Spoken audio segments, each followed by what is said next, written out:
Bon, alors, du coup, je quitte un peu l'univers très start-up de Fred, parce que voilà, je vais vous faire une présentation un petit peu plus, peut-être ce qui serait l'étape précédente, avant de se dire qu'on peut vraiment devenir une start-up intégrée au sein de son ONG, qu'elle soit petite, moyenne ou grande. Et donc, je vais simplement ajouter un petit peu à la présentation. Donc, Vanessa Ritter, je suis directrice du développement chez Change.org en France. J'ai rejoint Change.org en juin 2014, donc assez récemment. Effectivement, j'étais 8 années responsable communication et développement des ressources pour la Croix-Rouge française en Île-de-France. Voilà. Et donc, je salue mes anciennes collègues qui sont présentes aujourd'hui et puis toutes les personnes que je connais d'ailleurs dans la salle. Et je remercie Raphaël d'emblée pour son invitation. Voilà. Change a été lancé en France en 2012. C'est une plateforme de mobilisation citoyenne et de pétition en ligne qui compte 4 millions d'utilisateurs en France et 87 millions dans le monde. Et vous avez peut-être vu récemment, voilà, on a de plus en plus de victoires sur la plateforme, de plus en plus d'utilisateurs actifs qui reviennent signer des pétitions parce qu'ils savent que leur voix compte. Et c'est vrai que pour beaucoup de personnes aujourd'hui, ça change pas mal les choses.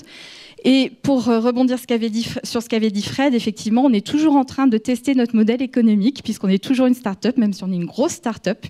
Mais voilà, on est en cours de développement et récemment, on a levé 25 millions d'euros auprès de philanthropes.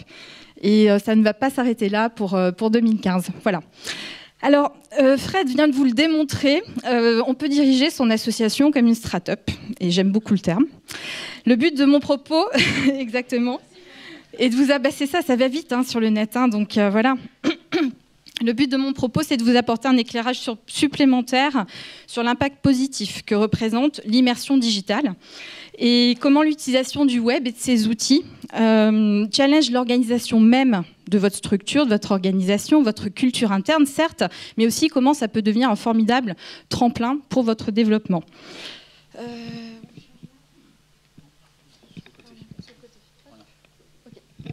Alors, je m'excuse, je ne suis pas une artiste, donc vous me pardonnez pour la grossièreté de la petite slide, mais en fait, à l'heure actuelle, toutes les associations veulent pêcher des gros poissons.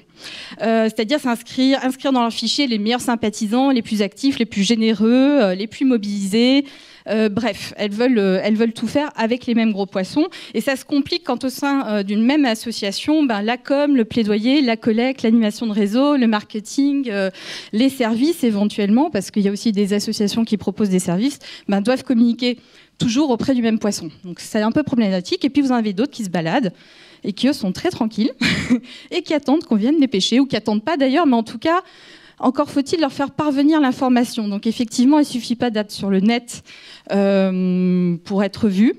Et même quand on est sur le net, ça ne suffit certainement pas pour être vu des personnes qu'on souhaite cibler. Et donc cette nécessité d'être présent sur le web est désormais acquise. Mais seule la présence sur la toile... ce que je veux dire, c'est que les associations, elles n'échappent pas à cette problématique d'être présentes sur la toile et de devoir être vues par les personnes qu'elles souhaitent atteindre. Et leur vocation, leur essence même, le fait de réunir des personnes autour de causes, de combats, d'actions qui leur parlent, pour lesquelles elles sont sensibles, tout ça est sans cesse fragilisé par la difficile équation à résoudre du bon contenu pour les bonnes personnes, de diffuser les bons messages. Alors la sphère numérique ou digitale, alors personnellement, moi j'utilise les deux termes, je ne suis pas du tout dans les petites guéguerres du digital numérique, mais ça offre de nouvelles passerelles et des outils qui permettent d'entrer en contact avec ses sympathisants, ses futurs ambassadeurs, ses adhérents, ses bénévoles et ses donateurs. Et quand les associations sont sur Internet, c'est vrai qu'en effet... pour l'instant, elles ont une communication un peu stricte. Elles se servent d'Internet pour diffuser leurs messages, parler de leurs actions, mais elles ne sont pas forcément, en France en tout cas, très créatives pour l'instant. Donc, on vous invite bien entendu à l'être de plus en plus et de regarder effectivement, comme le disait Fred, tout ce qui se passe, y compris dans la sphère marketing des grandes marques, des grandes entreprises, pour trouver de l'inspiration. Et pas que en regardant ce qui se passe aux États-Unis et ce que font certaines ONG. Juste pour revenir un petit retour en arrière, je me souviens, dans les années 2000... désolée. Juste avant 2000, je faisais une étude de cas dans mes études où on nous posait la question: est-ce qu'Internet est mort ? En fait, la réponse, on sait tous aujourd'hui que c'est non. Et puis, à l'époque, c'était un peu le fantasme de Matrix. Vous savez, tout devait se passer dans la sphère web. Et en fait, c'est devenu complètement désuet. Il se trouve que le net, c'est tout sauf quelque chose de renfermé. C'est l'outil le plus puissant aujourd'hui pour toucher les personnes que l'on souhaite atteindre, mais c'est aussi l'outil, l'univers, l'espace le plus ouvert vers toutes les autres techniques traditionnelles du marketing notamment. Et en matière de mobilisation et de collecte de fonds, cette utilisation du digital, elle devient une évidence. Et pourtant, seulement 6% des budgets com et collecte des associations sont consacrés au digital.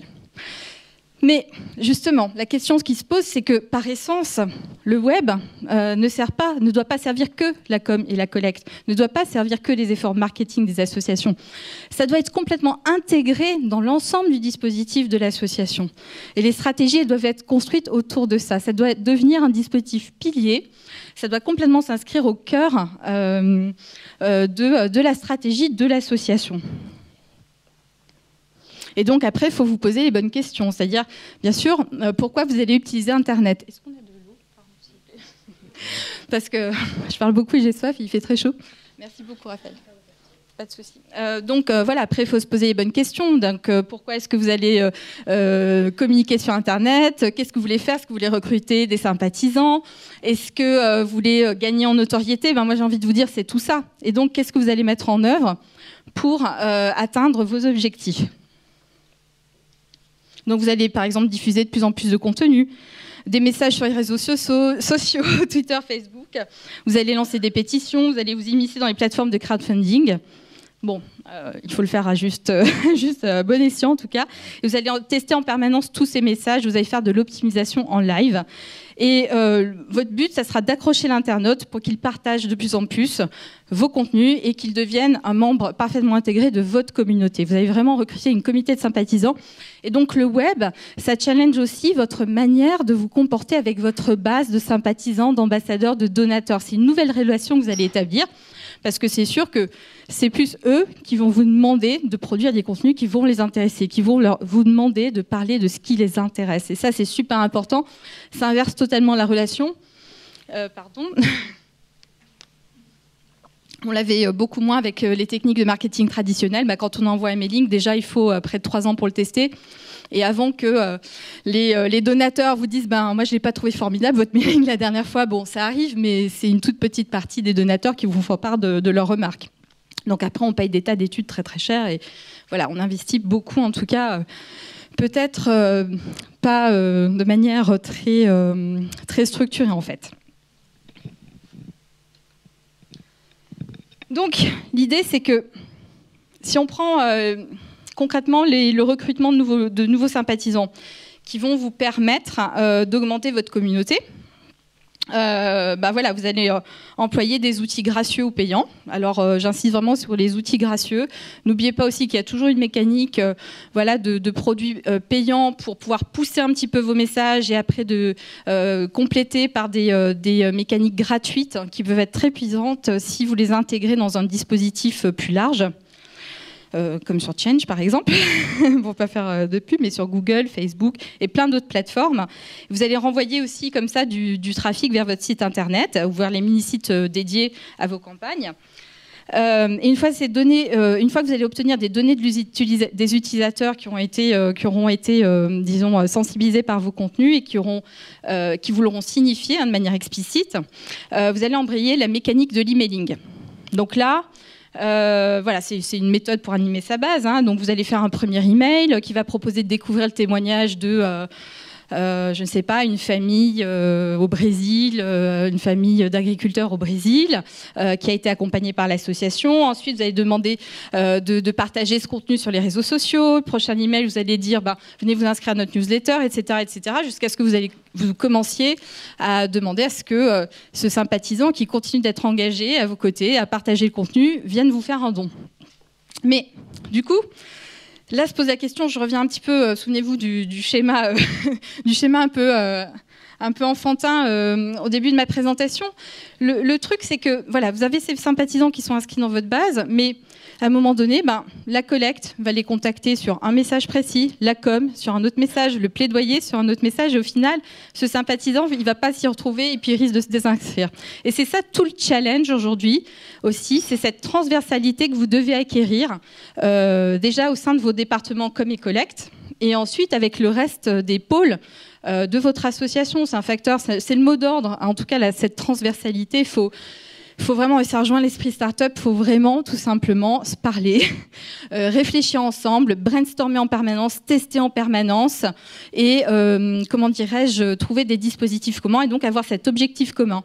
Donc ça peut être tout simplement de recruter une communauté de sympathisants et puis tous ensemble, comme collègues, plaidoyers, etc., se dire comment on va leur parler à ces personnes-là, qu'est-ce qu'on va leur donner comme message. C'est bon ? J'avais oublié de changer de diapo, c'est pas grave. Alors, je voulais juste vous montrer cette campagne de l'antenne new-yorkaise de Coalition for the Homeless, donc c'est la coalition pour les sans-abri aux États-Unis. C'est sorti le 19 janvier à l'occasion de la journée nationale de Martin Luther King. Et ça, c'est super simple comme mécanique, mais c'est hyper efficace. C'est-à-dire que tous les messages sont coordonnés en fait entre eux. Déjà, si ça, c'est pas de la com, vous voyez qu'ils s'adressent en priorité aux personnes qu'ils accompagnent. Donc pour moi, c'est la meilleure mécanique pour faire de la com sur concrètement notre action. Déjà de dire, voilà, vous voyez, c'est pragmatique. Nous, on s'adresse d'abord aux personnes qu'on aide. Et vous avez le bouton Donate qui est là. Il a l'air tout à fait anodin, mais ça cartonne. En tout cas, ils ont de très bons résultats. Donc Get Help, demander de l'aide pour les personnes qui sont accompagnées. Et ensuite, on vient expliquer à l'internaute lambda que nous sommes de venir comprendre ce que c'est que la catastrophe, la catastrophe de ne pas avoir un toit. Et ensuite, qu'est-ce qu'on peut faire, les solutions. Et puis après, comment on fait pour agir. Donc là, vous avez tout simplement les personnes aidées, la communication, le plaidoyer et la collecte. Et là, il y a une campagne coordonnée. Ils font des tas d'autres choses, ils ont des tas d'autres services, mais ils ont choisi de communiquer et de se centrer, de se concentrer sur une trame commune. Et ça, c'est juste génial. Ils ont une pétition en ligne, ils ont des contenus médias à partager. Ils ont fait une petite vidéo toute bête d'enfants qui témoignent, qui sont accompagnés, qui disent voilà, quel est mon rêve. Et ça, cette campagne a fait un carton plein. Et c'est l'antenne new-yorkaise de la coalition. Et la coalition... c'est une grosse machine et là, ils ont une start-up. Ils ont une start-up à New York. Il reste combien de temps, Raphaël ? On a du temps, c'est bien. C'est super, c'est bien. Donc voilà. Alors, excusez-moi, est-ce qu'il y a des questions à ce stade ? J'en profite. Je me perds un peu dans mes notes, je vais les retrouver. Voilà, ah oui, et voilà, par exemple, après, vous pouvez aller cliquer, on vous dit carrément Advocacy, mais on vous parle de la même chose, et du coup, vous n'êtes pas perdu dans les messages qu'on vous diffuse. Voilà. Alors, c'est là que, une fois que vous avez un petit peu regardé comme ça, tout ça, vous allez réfléchir stratégie, quoi, parce que, vous avez un conseil d'administration, une gouvernance, des directeurs qui vous demandent des comptes et on les connaît et en même temps je vais être un peu provoque mais finalement la meilleure stratégie ça serait presque de ne pas en avoir, c'est-à-dire qu'une fois qu'on a réussi à parler et à développer un plan d'action commun, formaliser une stratégie, voilà, c'est pour faire plaisir à ses administrateurs, c'est pour présenter aux autres équipes en interne, mais finalement, la meilleure stratégie, c'est celle qui est la plus adaptable, la plus souple, celle qui vous permet, qui laisse de la place à la créativité, à la spontanéité, voilà, celle qui vous permet de réagir à chaud. Et en même temps, tout ça est très bien pensé. Ça ne veut pas dire qu'il n'y a pas de préparation derrière, mais en tout cas... il faut se libérer un petit peu de tous ces codes et puis c'est pas parce qu'à un moment donné c'est inscrit dans le marbre qu'on va pas changer de voie, tout simplement parce que le propre du web, du digital, c'est voilà, d'être dans cette optimisation permanente, cette optimisation live, de toujours tester et retester et donc on est sans cesse en train d'adapter ce qu'on fait en fait. Et bien sûr, pour mettre tout ça en œuvre, il vous faut des compétences. Mais alors des compétences, voilà, c'est tout simplement de faire confiance déjà, d'accepter de pouvoir un petit peu remettre dans les mains de personnes qui s'y connaissent, alors jeunes ou moins jeunes, en tout cas des personnes qui sont tombées, qui sont vraiment tombées, qui sont des geeks, qui sont tombées dans la sphère web tout petits ou moins petits, mais en tout cas voilà, qui sont vraiment passionnés par ce domaine, qui sont très actifs aussi, comment dirais-je, sur Internet. Fred vous disait, quand vous choisissez votre agence, faites attention attention à ce qu'ils ont fait. En gros, ben voilà, quand vous choisissez un webmaster, un community manager, un responsable online, etc., eh bien, regardez un petit peu ce qu'il a pu faire sur les réseaux sociaux, s'il a une page, un blog, tout ça sont des critères fondamentaux. Faut vraiment que vous recrutiez des personnes qui ont tout ça et qui sont passionnées. Et en plus de ça, c'est vrai que la chance qu'on peut avoir dans notre secteur, c'est que finalement, parmi les geeks, parmi les personnes passionnées par Internet, on a aussi des personnes qui sont fondamentalement engagées, militantes. Donc voilà, on est plutôt bien lotis, je pense. Et puis recruter les meilleurs. Et je fais un petit peu de plaidoyer pour eux. Payez-les bien. Voilà, demandez à vos dirigeants de prendre soin d'eux. Voilà, ils peuvent vraiment changer les choses. Et donc leur qualité, ben, ça va être leur spontanéité, leur créativité, bien sûr après des compétences plus très techniques, mais aussi leur vision transversale et leur capacité de synthèse, ça c'est fondamental. Alors, je veux revenir sur ça. Ce qui s'est passé le 7 janvier. Je vous parlais de spontanéité et créativité. C'est pas du tout de la récup, c'est vraiment un hommage que je tenais à rendre. On a plein de belles victoires sur les plateformes. Celle-là, c'en était une. Donc, vous avez tous vu cette image qui a fait le tour du monde. Je vous montre, ça c'est la carte de Twitter fin d'après-midi, le 7 janvier, après la diffusion de l'image Je suis Charlie, qui a été créée par Joachim Ronsin, qui est un directeur artistique pour un magazine de mode gracieux. Et voilà, qui a lancé un cri du cœur, a tout simplement produit cette image qui a fait le tour du monde. Et c'est juste pour vous montrer, Twitter n'avait jamais vu ça en fait. Cette répercussion pour montrer à quel point c'est puissant, à quel point ça peut aller vite. On a juste une petite image comme ça, mais elle a fait le tour du monde. Bon, bien sûr, l'émotion était à son comble, mais quand même. Il y avait plein d'autres messages sur Twitter, et c'est celle-là et ce message, ce qui est inscrit dedans, bien sûr, qui a fait la différence. Et... Oups, voilà. Je saute une diapo pour aller peut-être un petit peu plus vite maintenant. Je vois Raphaël qui fait des gros yeux. Non.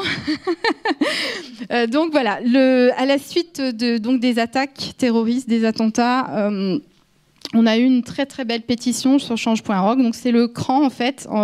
Ça représente une de ses porte-paroles, Tiaba Bruni, qui a lancé cette pétition pour demander la naturalisation de Lassana Bathily, donc qui est le héros de l'hypercacher que maintenant vous connaissez tous, qui a sauvé des otages en les cachant tout simplement dans le supermarché.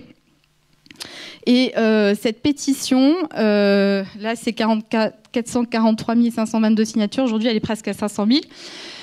Voilà, en 24 heures, elle a juste explosé. Alors bien sûr, c'est l'engouement populaire, c'est la mobilisation, mais ça montre à quel point les gens savent qu'ils peuvent venir sur Internet pour se mobiliser. N'oubliez surtout pas ça. Si vous savez communiquer envers eux et leur diffuser des messages très impactants, et on peut toujours avoir des messages impactants, plus ils sont spécifiques d'ailleurs, plus ils sont impactants, pardon. Il faut vraiment saisir l'opportunité et dites-vous bien qu'ils sont là, que voilà, l'impact est ultra puissant. Effectivement, nous sommes en lien avec les cabinets au plus haut niveau et on a su que ça avait eu de l'impact, cette pétition. C'est pas que ça, c'est vraiment les citoyens qui ont permis que cette pétition aboutisse, et de toute façon la décision elle était évidente pour le gouvernement. Mais c'est vrai que voilà, c'est une des campagnes, des premières campagnes sur Change en France qui a eu un tel retentissement. Et je voudrais juste aussi, puisqu'on est dans les hommages, signaler qu'aujourd'hui on a une belle victoire sur la plateforme. Je ne sais pas si vous avez vu pour certains la pétition sur les suicides policiers. Donc c'était cette maman qui s'appelait Patricia, dont le fils s'était suicidé avec son arme de service. Elle est décédée malheureusement fin décembre d'un cancer. Elle était en phase terminale. Non, pardon, c'est même pas fin décembre, c'était le 6 janvier. Je dis n'importe quoi. La dernière fois qu'on l'a vue, c'était au mois de décembre.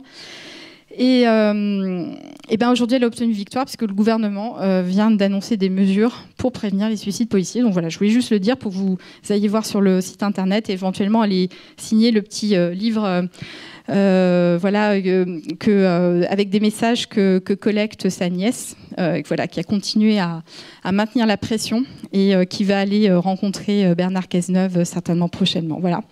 Donc, j'espère que vous êtes convaincus, après la présentation de Fred, après la mienne, de la nécessité d'intégrer cette ère numérique, du formidable tremplin que ça représente. Et si jamais vous n'êtes pas convaincu, dites-vous bien qu'avec tous les tests que vous pourrez faire, vous aurez des chiffres que vous pourrez montrer à vos dirigeants, que vous pourrez montrer à votre conseil d'administration, vous pourrez en faire la preuve. A plus B égale temps, ou 10 plus 10 000 égale, ou 10 000 puissance 10 égale temps. Voilà, c'est très très très pragmatique et n'oubliez pas ça. Et dites-vous bien que vos donateurs, alors certes on dit toujours, juste pour conclure, que on entend souvent en tout cas que ça donne pas beaucoup, l'emailing par exemple, que les mécaniques digitales permettent pas de collecter beaucoup.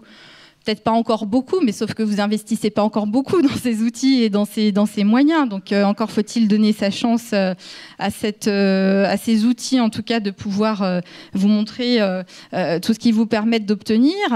N'oubliez pas d'être dans une logique de retours investissement.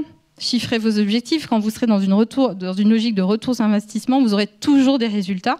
Bien souvent, les associations ne sont pas dans une logique de retours investissement. Et puis, dites-vous bien que vos donateurs de demain, ils sont aujourd'hui sur le web. Parce qu'effectivement, la moyenne d'âge, c'est pour tous les réseaux sociaux qu'on a évoqués, on est vraiment sur pour les femmes très, très, très actives, 35-45 ans, sur certains réseaux beaucoup plus jeunes, mais c'est eux qui viendront vous donner demain. Il faut quand même, dès à présent, être là, les saisir, les inscrire dans vos communautés de sympathisants et les animer pour que vous fassiez un chemin ensemble. D'autant plus que le digital, c'est quand même aujourd'hui le seul médium qui vous permette d'accompagner concrètement avec les mobiles et les objets connectés votre cible, tout le temps, partout, à tout instant. Voilà, merci beaucoup. Des questions peut-être ? Des questions, oui, pardon.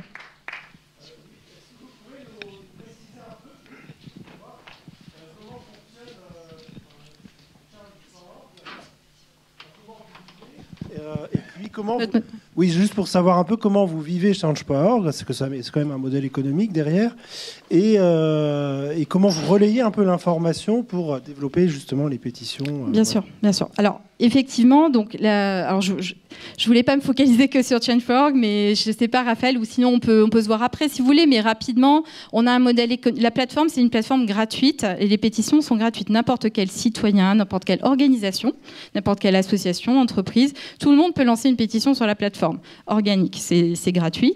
Et bien sûr, pour soutenir cette plateforme gratuite et cet outil gratuit, on a développé un modèle économique de campagne sponsorisée. Donc on demande explicitement à nos utilisateurs les plus actifs, en leur montrant des messages des associations qui sont nos partenaires, si elles acceptent de rentrer en contact avec cette association, d'être contactées par cette association. Et donc on permet aux associations de venir recruter des sympathisants sur la plateforme, mais en leur demandant leur consentement explicite. Donc on travaille de plus en plus à ça. On est une entreprise sociale aujourd'hui qui est certifiée B Corporation. C'est le niveau de certification sociale le plus élevé au monde. Et nous-mêmes, on devient partenaire actuellement de B Corporation et on va travailler avec B Corporation à développer cette certification en France. Vous voyez, bon, on a cette mission sociale qui est vraiment focalisée sur les victoires et sur le changement social, vraiment les victoires qu'obtiennent les gens tous les jours sur la plateforme. Et on n'est pas du tout une agence, on fera jamais des campagnes clés en main. Voilà, on offre un outil de connexion avec notre base, très clairement.